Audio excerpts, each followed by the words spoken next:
4 సంవత్సరాల probationary period పూర్తయిన నేపథ్యంలో వెంటనే రెగ్యులర్ చేయాలని తమ న్యాయమైన డిమాండ్లు నెరవేర్చాలంటూ జూనియర్ పంచాయతీ కార్యదర్శులు ఆందోళన బాటపట్టారు. ఆదిలాబాద్ జిల్లా కేంద్రంలోని కలెక్టరేట్ ఎదుట టెంట్ వేసుకుని నిరవధిక సమ్మెకు దిగారు.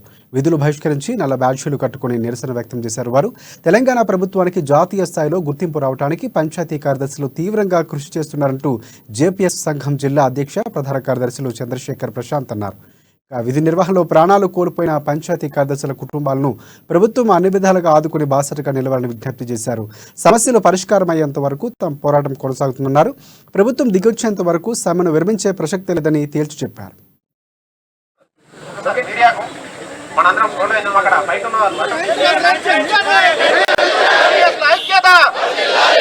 రాష్ట్ర వ్యాప్తంగా జూనియర్ పంచాయతీ కార్యదర్శులను వెంటనే రెగ్యులర్ చేయాలన్న ఒక నినాదంతో తెలంగాణలోని 32 గ్రామీణ జిల్లాలలో ప్రతి ఒక్క జేపీఎస్ 4 సంవత్సరాల ప్రొబేషన్ పూర్తయిన సందర్భంగా ప్రభుత్వాన్ని విన్నవించడం జరిగింది రెగ్యులర్ చేయాలని. ఎటువంటి స్పందన రాని పక్షంలో ఈ 13వ తేదీన ప్రభుత్వానికి సమ్మె నోటీస్ ఇచ్చిన తర్వాత ఈ 15 రోజుల కాల వ్యవధిలో మనకు ఎటువంటి హామీ కానీ ఏమీ కానీ రానందున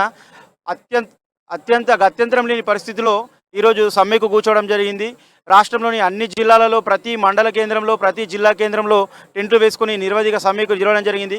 గత 4 సంవత్సరాలుగా తెలంగాణ ప్రభుత్వం తీసుకున్నటువంటి అవార్డులలో మా యొక్క కృషి ఎంతైనా ఉంది.